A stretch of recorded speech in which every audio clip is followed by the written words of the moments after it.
This article originally appeared at tomdaspatch.com.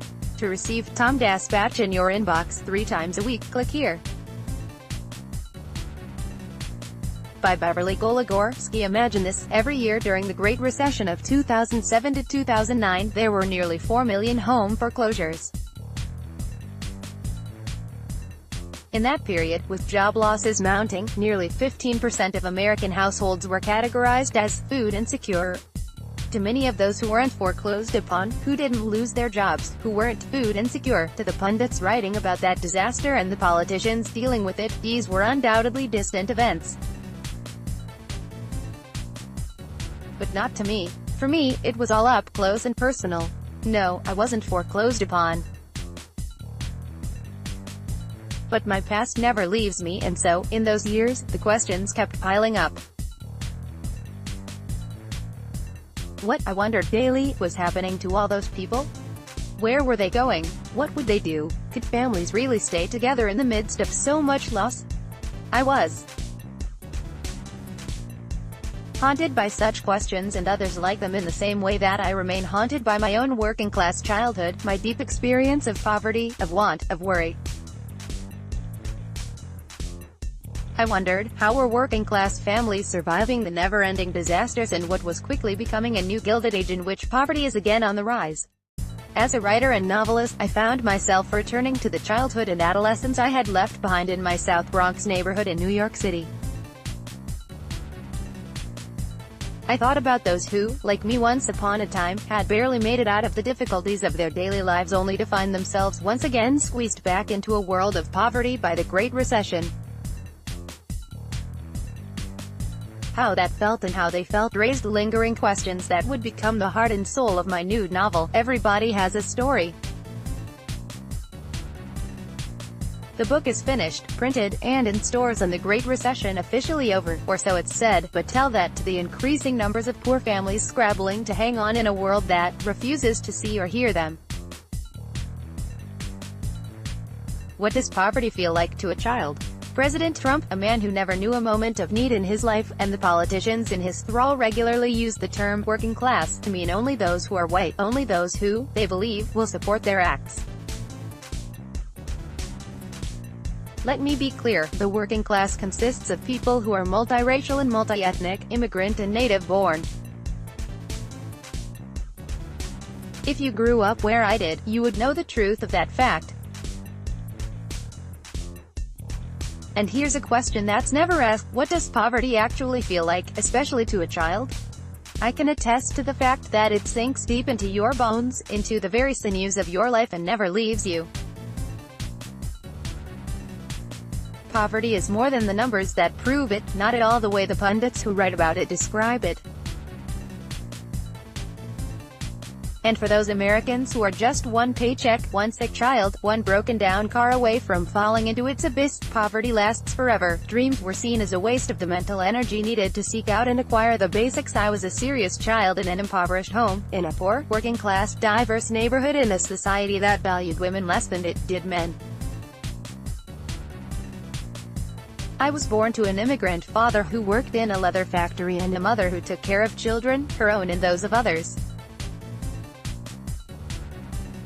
I was brought up in the South Bronx, the third of the 4 children who survived the 6 born to my mother.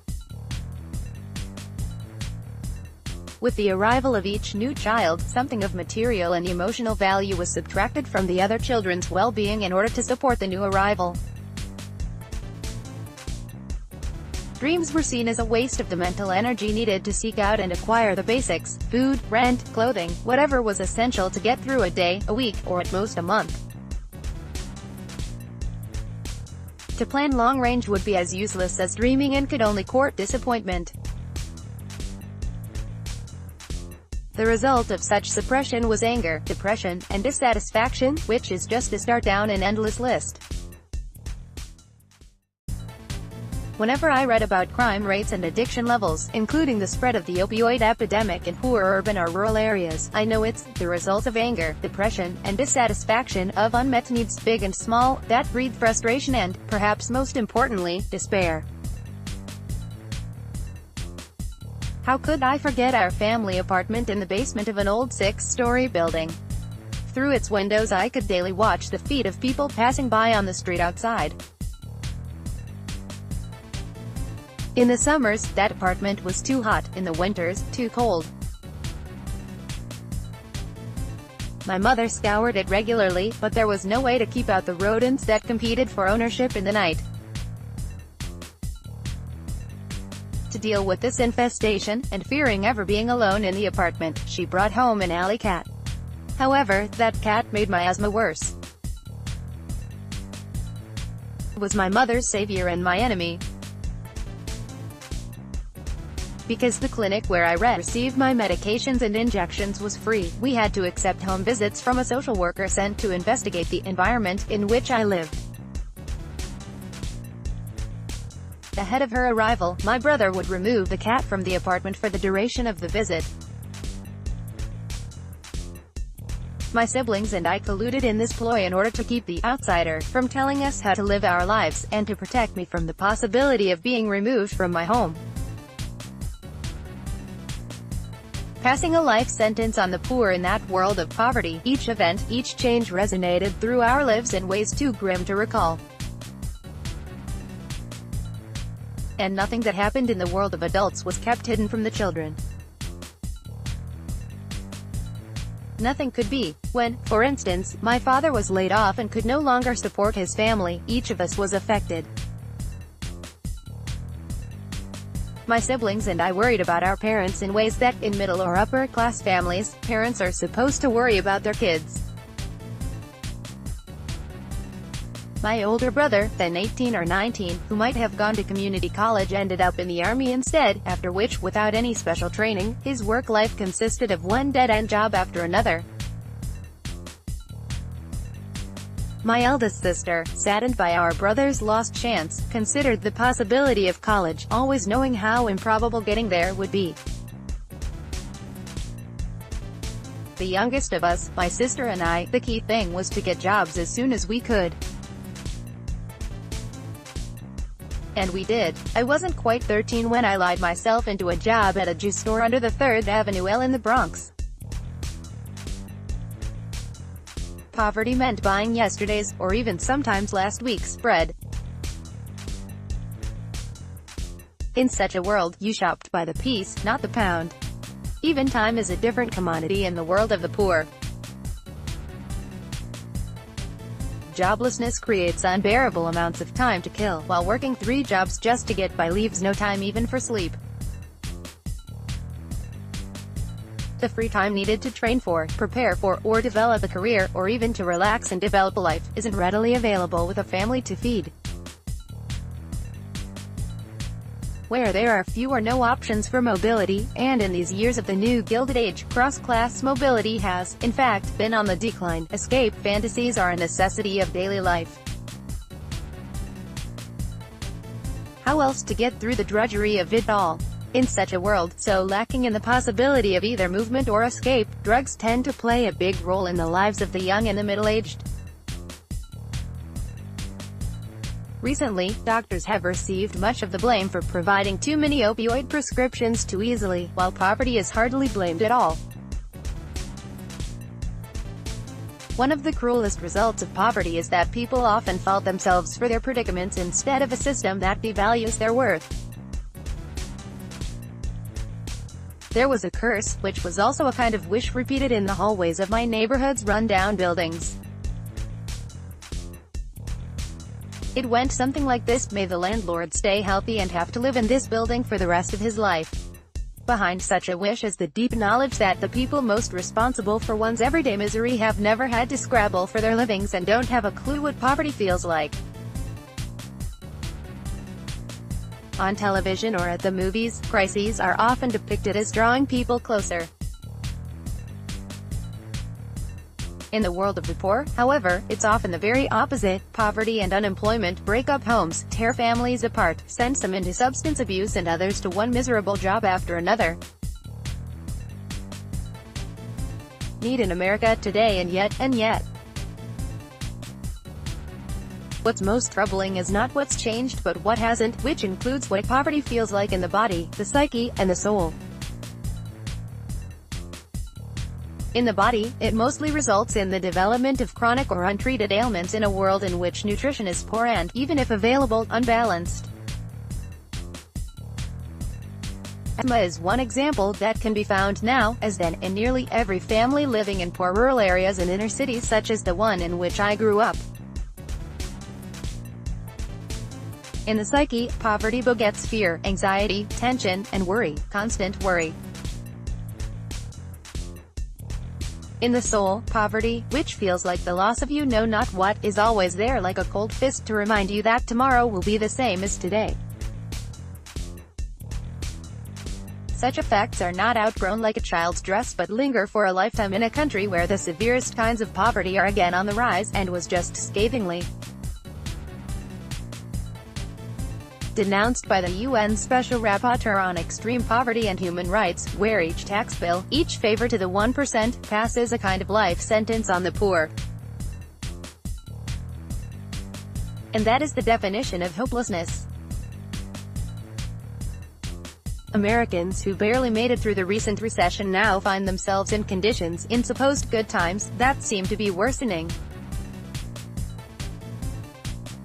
In poor neighborhoods and rural areas, even when people listen to the pundits of cable TV chatter on about economic inequality, the words bleed together, because without the means to make real change, the present is forever.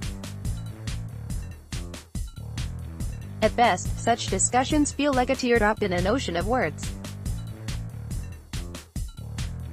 Among professionals, pundits, and academics, barely hidden contempt for those defined as lower or working class often tinges such discussions. If media talk shows were ever to invite the real experts on, those who actually live in neighborhoods of need, so they could tell us what their daily lives are actually like, perhaps impoverishment would be understood more concretely and provoke action. It's often said that poverty's always been with us and so is here to stay. However, there have been better safety nets in the relatively recent American past. President Lyndon Johnson's Great Society of the 1960s, though failing in many ways, still succeeded in lifting people out of impoverished lives. Union jobs paid fairly decent wages before they began to be undermined during the years of Ronald Reagan's presidency. Better wages and union jobs aided people in finding better places to live. During the past few decades, however, with huge sums being poured into this country's never-ending wars, unions weakening or collapsing, wages being pushed down, and workers losing jobs, then homes, so much of that safety net is gone. If Donald Trump and his crew of millionaires and billionaires continue with their evisceration of the rest of the safety net, then food stamps, welfare aid directed at children's health, and women's reproductive rights, among other things, will disappear as well. Add to that the utter disregard the Trump administration has shown for people of color and its special mean-spiritedness toward immigrants, whether Mexican or Muslim, and for growing numbers of non-millionaires and non-billionaires. The future is already starting to look like the worst, not the best, of times. It seems that those who foster ideologies that deny decent lives to millions believe that people will take it forever. History, however, suggests another possibility, and in it perhaps lies some consolation. Namely, that when misery reaches its nadir, it seeks change. Enough is enough was the implicit cry that helped form unions, spur the civil rights movement, launch the migrant great boycotts, and inspire the drive for women's liberation.